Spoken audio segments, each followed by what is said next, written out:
Achtung Fräulein und Herren. Cette vidéo parle d'une œuvre contenant du contenu pour adultes. Je prie donc aux moins de 16 ans de ne pas la regarder et de retourner regarder des dessins animés pour enfants tout mignons ne contenant pas de contenu pour adultes. Bye bye, et maintenant, place au générique.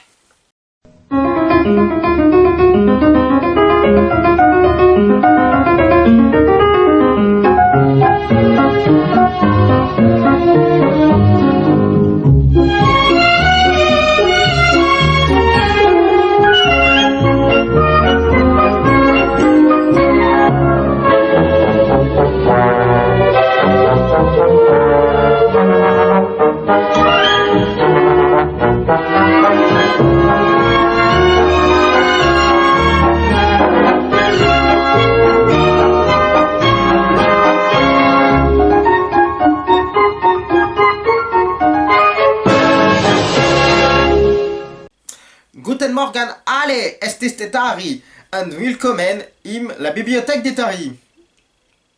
Oui, je viens de parler allemand, même si j'ai jamais appris à en parler, je viens de regarder sur Google Traduction. Ne me demandez pas pourquoi j'ai voulu parler allemand, j'en ai aucune idée, c'est juste un petit kiff de dernière minute. Bref, aujourd'hui, on a du pâté, du travail, du lourd. Oui, du travail, j'ai rajouté un mot sans faire exprès. Bref, aujourd'hui, on va parler d'un monument du yaoi. Bon, je pose mon script 2 secondes. Je sens que Jean-Michel, cette jeune Fräulein, est en train d'écrire dans les commentaires « Eh gna gna gna, et Tari, tu parles encore d'yaoi, gna gna gna !» Et en plus, un yaoi connu encore une fois, gna gna gna, alors ton truc c'est pour faire connaître des trucs, gna gna gna. Et en plus, tu parles jamais du riz, gna gna gna. Alors, jeune Fräulein, pour commencer, premier point, c'est mon émission. Comme je l'ai dit la dernière fois, donc je fais ce que je veux. De deux, le prochain épisode, on ne parlera pas de yaoi. Enfin, si, un petit peu, mais on va parler d'un peu de tout, hein. C'est compliqué, vous. Et puis ceux qui ont vu le générique, qui ne l'ont pas passé, merci à eux d'ailleurs, je suppose que vous savez qu'on va parler de ce dont on va parler la prochaine fois. Et oui. Donc, et en plus, pour ce qui est du Yuri, on va y voir dans plusieurs épisodes, hein, ça va être bientôt, mais j'ai pas encore fini de regarder l'animé. Ou le manga, je sais plus. Enfin bref. Oui, il y a les deux, il me semble. Bref, j'ai un thème. Ah oui, troisième point. Et en plus, on va parler du Yuri la semaine prochaine. Enfin, la semaine prochaine, plutôt dans le prochain épisode, parce que c'est pas si dit que je le tourne la semaine prochaine. Faut déjà que j'écrive le script, que je rassemble les images, enfin tout ce dont j'ai besoin, hein. Faut que je fasse une petite recherche, parce que c'est pas tout, j'ai beau connaître cet univers, je suis pas non plus un expert, même si j'en suis très fan. Bref, là n'est pas le sujet, et en plus, dans le prochain épisode, on va parler d'Yuri. Non, pas le genre, le personnage. Bref, aujourd'hui, on s'attaque à du gros, on s'attaque à Ten Count. Ouais. Et avant de commencer, je tiens à me la péter avec mes 6 tomes que j'ai dans la main. Très joli tome, hein, très bien dessiné. Très joli. Voilà, me la péter avec mes tomes papier, c'est fait.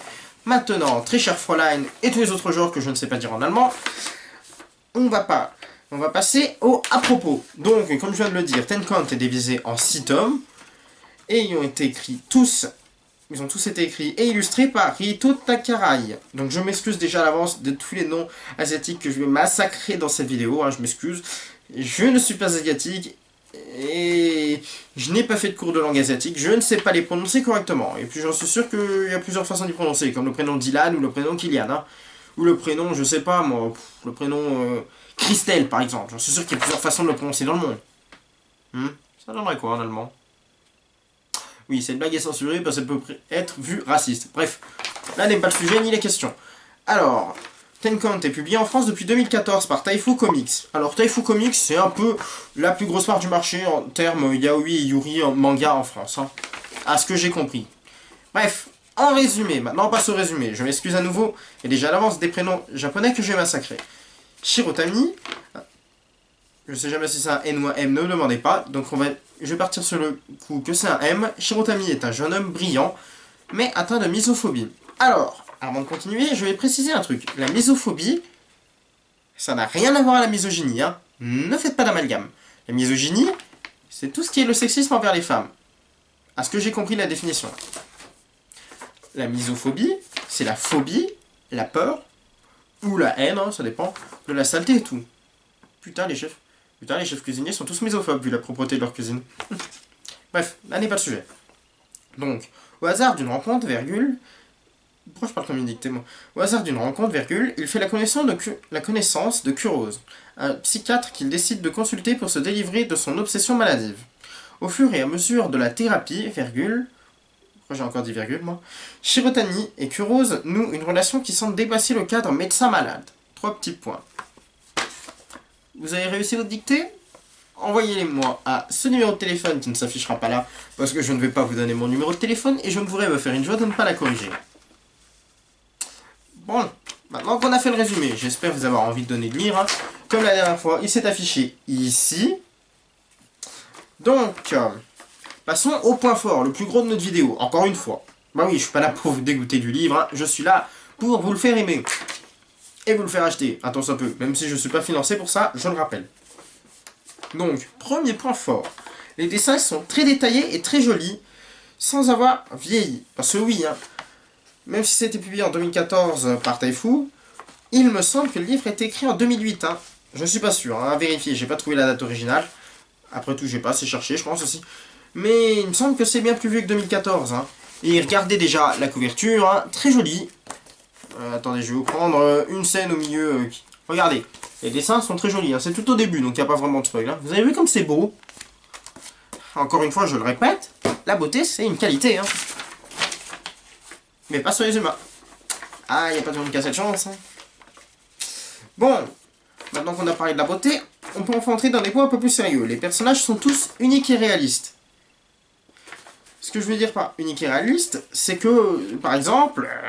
Shirotani, tu peux le croiser dans la rue. Ça pourrait être n'importe qui dans la rue. Ça pourrait être par exemple ta mère. J'aurais plutôt dû dire ton père vu que c'est un homme. Eh oh, attention, hein, je te vois dans les commentaires. J'espère que tu vas pas lire ça. Hein. Oh putain, ça va ressortir dans des best-of. Bref. Et aussi par unique dans le sens que, bah déjà, oui, ils sont très humains, les personnages. C'est un peu le but, c'est des humains. Et aussi dans le sens que, vous verrez dans les autres prochains points, c'est important que les personnages soient uniques. Et vous l'avez sans doute vu dans les précédents épisodes, hein, que c'est important que les personnages soient uniques, comme ça, on peut plus facilement, à la fois, ne pas s'identifier à eux, pour rester soi-même, mais à la fois s'identifier à eux, dans le sens qu'il y a certaines choses qui nous correspondront, tandis que d'autres, pas du tout. Et c'est très important, et c'est les meilleurs personnages, ça. Parce que c'est ceux qu'on aime tous décrypter. Ce que je ne vais pas faire ici, parce que je suis pas là pour vous faire une analyse détaillée, je suis là pour vous faire une analyse simpliste, et pour vous faire aimer le livre, hein, je vous rappelle. Je suis pas là pour vous spoiler. Donc, troisième point, en parlant de spoil, hein, l'histoire est à double fil, donc passé plus présent. Bon, ça c'est à moitié un spoil. Et se développe lentement, renforçant le réalisme. Parce que oui, dans ce livre, je vais mettre un point d'honneur là-dessus, c'est très réaliste. Ça pourrait être une situation dans la réalité. J'en suis même sûr, même si c'est pas le nom des personnages, que c'est y arrivé. Au moins une fois. Au moins dans un des univers du multivers. Oui, je crois à la théorie du multivers et je vous emmerde. Bref. Donc, ce que je veux dire par l'histoire à double fil, donc comme je vous l'ai dit, passé plus présent, bah c'est que l'histoire, certes, parfois par exemple dans Harry Potter, il y a des moments du passé qui sont montrés, et ça a une place importante dans l'histoire. Mais ça raconte pas l'histoire en elle-même. Enfin, si, mais ce que je veux dire par là, c'est que l'importance, elle n'est pas extrêmement capitale. Ça permet de comprendre des choses, ça contient des informations, mais c'est pas l'histoire en elle-même. Enfin, si, comment expliquer ça? Avec des mots simples. Par exemple, dans Harry Potter, t'as un petit bout du passé de temps en temps. Bon, c'est pareil dans Ten Count. Sauf que dans Harry Potter, ce but de petits moments de passé, c'est pour faire comprendre pourquoi. Là, c'est pareil. Sauf que, il y a un plus gros point d'honneur que sur Harry Potter. Dans Harry Potter, ça peut être quoi? 5 minutes du film ou 10 pages du livre. Tandis que là, ça pourrait être plusieurs chapitres qui mettront l'accent là-dessus. Pour comprendre comment on en est arrivé là. Vous avez compris? Non? C'est pas grave. C'est pas grave, bref. Donc, et surtout, ça se marie bien avec le présent, c'est très détaché. Quand il y a besoin d'expliquer le passé, ça apparaît. Quand il n'y en a pas besoin, ça n'apparaît pas. C'est pas comme dans Harry Potter où, par exemple, on voit le souvenir de... Comment il s'appelle, la machin de con, là. Par exemple, attention, ceci est un spoil sur Harry Potter. Avancez un peu, hein. Ça vous évitera d'être spoilé si vous l'avez pas fini. Même si ça m'étonnerait parce que ça commence à être un peu vu, Harry Potter. Hein. Même la mentalité de l'écrivaine, elle se fait un peu vieille. Ouais, je suis méchant. Alors, où j'en étais? Oui, donc, par exemple, oui, je vais passer beaucoup de temps à essayer d'expliquer ce que j'essaie de dire. Comment je peux expliquer ça? Donc, je vais prendre un autre exemple qu'Harry Potter, parce que c'est un peu le même cas. Par exemple, vous prenez The Walking Dead, par exemple. Non, j'ai pas fini la série, je peux pas le dire. Vous prenez par exemple Senseiya. À un moment, t'as des petits bouts de passage du passé qui sont mis pour comprendre pourquoi le personnage fait ça et tout. Mais c'est pas un passage important. Si tu rates, c'est pas important. Parce que dans Senseiya, par exemple, le méchant c'est le méchant, le gentil c'est le gentil. Alors que par exemple dans Ten Count ou Harry Potter, le passage passé, il est très important, il est majeur. Il permet de comprendre. Si tu l'as pas, tu peux pas comprendre. C'est nada, c'est mort, t'as pas tout et tu comprends pas l'histoire et ses subtilités. Bah là c'est pareil. Voilà, j'ai enfin réussi à expliquer en prenant un bon exemple. Bon, passons au point suivant, parce qu'on va pas s'attarder sur ces histoires de passé-présent. Bref. Quatrième point. La misophobie est bien mise en avant et utilisée à bon escient. Elle est pas trop omniprésente, mais elle est suffisamment présente pour être importante. Et surtout, bon, je passe ce passage du point parce que je l'ai fait avant, hein. Donc, et surtout, elle est très importante dans l'histoire. Elle met le point d'orgue, c'est le fil rouge. D'ailleurs, non, je vais éviter de dire ça, ça va se spoiler. Je vais éviter de vous faire un spoil très méchant. Cinquième point.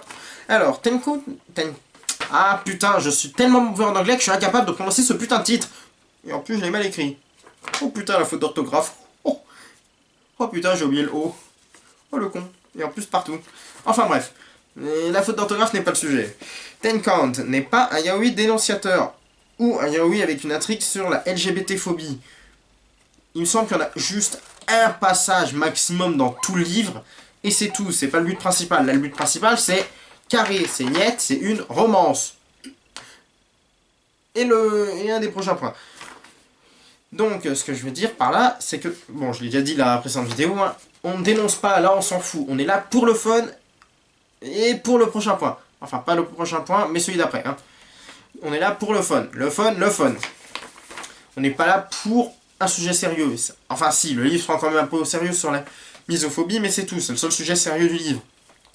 Parce que franchement, il y a certaines situations, elles sont comiques, elles sont burlesques. Et parfois d'autres, elles sont exceptionnellement tragiques, un peu tristes. Elles sont là pour jouer avec les sentiments. C'est pas là pour faire de la dénonciation. C'est là pour jouer avec vos sentiments et votre petit cœur. Si vous en avez un.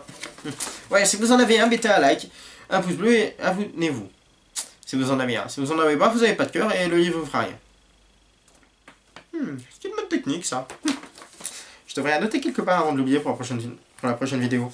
Enfin bref. Sixième point. La romance est amenée en douceur et elle prend son temps pour s'installer. Hein. Bon, je vais vous faire un petit spoil. Si vous voulez pas être spoilé, passez au prochain point dans quelques secondes, voire peut-être une minute. Hein. Donc, je vous mettrai sans doute j'essaierai de vous mettre un timer en dessous. Bon, je sais pas comment faire. C'est une promesse démagogique, un peu comme tous les hommes politiques. C'est une promesse démagogique, je ne le ferai pas, je ne sais pas y faire. Je vous l'ai déjà dit, je suis pas un pro du montage. Enfin bref. Donc, avancez un peu, je vais spoiler. Donc, par exemple, à la fin du tome 1, la romance, elle est toujours pas là. Elle commence à s'installer, vraiment. Quand je vous dis que la romance avance, est amenée en douceur, elle avance doucement, c'est pas pour déconner, hein. Dans le tome 1, elle n'est pas finie, la romance, hein. Elle n'est même pas commencée réellement. C'est vraiment le début, la base. Parce que dans beaucoup de yaoi, par exemple, la romance, c'est d'un coup, c'est cash, c'est dans ta gueule, un grand coup de poing, en mode uppercut par Stallone, hein. Là, non. C'est comme construire une maison. Dans le premier tome, c'est les fondations, et que ça. T'as que les fondations. Et ensuite, t'as le reste. Et à la fin, t'as la cave. Ah, elle est bonne celle-là. Je devrais la noter aussi. Bon, ceux qui avaient peur du... les Fräulein qui avaient peur du spoil, revenez. Donc, septième point, les tomes sont très bien imprimés et disponibles dans énormément de librairies. Je connais 4 librairies. 5, mais bon, celle-ci, elle vend pas de manga. Enfin bref, on la compte pas. Et dans ces 4 librairies, mais vraiment, je les ai trouvés. Et les tous, hein, les 6 tomes, hein. Ils sont vraiment disponibles dans beaucoup de librairies. Parce que Taifu Comics, comme je vous l'ai dit, c'est une grosse part du marché du yaoi et du yuri. Et c'est normal qu'ils vendent bien. Et c'est tant mieux, et c'est à notre avantage. Surtout au mien. Donc, 8ème point. Le prix des tomes est entre 8 et 10 euros. Donc, comptez entre 48 et 60 euros. Oui, j'ai bien calculé. Pour avoir l'ensemble de la série. Moi, par exemple, je les ai payés 8 euros et quelques, pas plus. Et franchement, je suis pas déçu. Pour le prix, il n'est pas très élevé par rapport à la qualité du livre. Hein. Le papier est de très bonne qualité. L'histoire et les dessins aussi, franchement. Pour 60 euros de lecture, ça vaut le coup. Hein. Tu regardes Harry Potter, les livres, ils coûtent 20 balles. Ça coûte à peu près 100 euros pour avoir toute la série. Et putain, bah, c'est bien, mais bon, les films sont mieux. Ah, je vais me faire détruire en commentaire pour avoir dit ça. Bref, 9. Je reviens un peu sur les personnages vite fait. Hein. Les personnages de l'œuvre sont matures. Même s'il y a des situations comiques ou burlesques ou des situations dramatiques, c'est pas vraiment comme dans, par exemple, dans cet X-Files qu'on a vu au tout début. Les personnages sont sérieux, mais pas trop, c'est des adolescents après tout. Là, même si les personnages sont jeunes, hein, parce qu'on va pas se le cacher, 30 ans, c'est pas très vieux, ils sont vraiment sérieux, c'est des humains sérieux, c'est des adultes.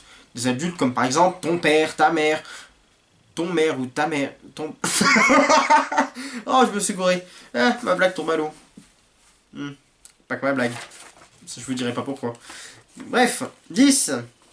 Alors, on en vient au point dont je vous ai parlé tout à l'heure. Le livre contient du cul. Olé. Je sais pas ce que je fais. Ah, dommage que j'ai pas une casquette Ricard, ça aurait été marrant. Si un jour je fais des conventions, offrez-moi-en une si j'en ai toujours pas. Ce serait marrant, ça prouverait que vous avez vu toutes mes vidéos. Bref, dommage que j'ai pas une casquette Ricard, ça aurait rajouté du comique. Donc dans ce livre, il y a du cul, beaucoup de cul. Peut-être pas dans le tome 1, mais il y en a beaucoup. Quand je vous ai dit que c'est pas Yoi dénonciateur, c'est pas pour rien. Voilà. Voilà, c'est dit. C'est fait, c'est dit. Il y a du cul. Bref, maintenant on passe au point négatif. Alors, il n'y en a qu'un honnêtement aujourd'hui, et il est en rapport avec le précédent point, le dernier point positif. C'est très dommage, hein. Les scènes de cul sont censurées, ah bah désolé, hein. Hein, je comprendrai jamais pourquoi quand les auteurs font des scènes de cul, ils censurent, alors que c'est un yaoi qui est pour les moins de 18 ans. Bizarre. Ah, j'ai pas la réponse. Ça dépasse ma compréhension. Bon, passons à la disponibilité maintenant. Alors, bah, comme je l'ai dit dans le point 7, hein, c'est disponible dans beaucoup de librairies, même à la FNAC et sur leur site, hein, pour vous dire à quel point il y en a beaucoup des 10 count, hein, enfin, ils sont facilement disponibles plutôt, et sur Amazon. Alors vous allez me dire, oui, et t'as pas de site pour les scans? Eh bien non, parce que je les ai en papier, j'ai pas cherché les sites pour les scans. Je pense que c'est très facile à trouver, hein. Vous avez juste à taper scan 10 count et vous trouverez. Hein. Attention à pas tomber sur des fakes. La la la. Bref, alors maintenant on va faire un petit à propos de l'autrice, parce que là cette fois-ci je suis sûr que c'est une femme, comme la dernière fois. Donc, le manga qu'elle a écrit, elle a écrit d'autres mangas. Oui, faut que je formule correctement la phrase, hein, que je mette les mots aux bonnes places. Hein. Donc, elle a écrit d'autres mangas, mais il ne semble pas qu'ils soient disponibles en français. Hein. Même s'il y en a un, c'est... Enfin, si, il y en a un autre, Seven Day ou je sais plus quoi. Mais bon, au moment où j'ai écrit la vidéo, je savais pas que c'était d'elle. Enfin, c'est pas que d'elle, techniquement. Mais, enfin bref, c'est compliqué. Donc, voilou, c'est ainsi que s'achève cet épisode sur Ten Count. Je vous remercie à tous ceux qui sont restés jusqu'au bout. Même ceux qui ont passé le petit passage où il y a le spoil. Hein. Merci d'avoir regardé cette vidéo. N'hésitez pas à mettre un like, ça fait toujours plaisir. Vous abonner, ça prouve que vous aimez. Et que vous avez du cœur, comme j'ai dit juste avant. Et à la prochaine pour une autre vidéo. Si vous avez des suggestions d'œuvres qui ne sont pas dans le générique, mettez-les en commentaire en dessous. Vous cliquez sur la veste. Non, je déconne. Je vous l'ai dit, je suis pas bon au montage. C'est encore une promesse démagogique. Je devrais me lancer en politique. Bref. À la prochaine, tchuss tout le monde. C'était Etari Eiffas. Zoubi zoubi.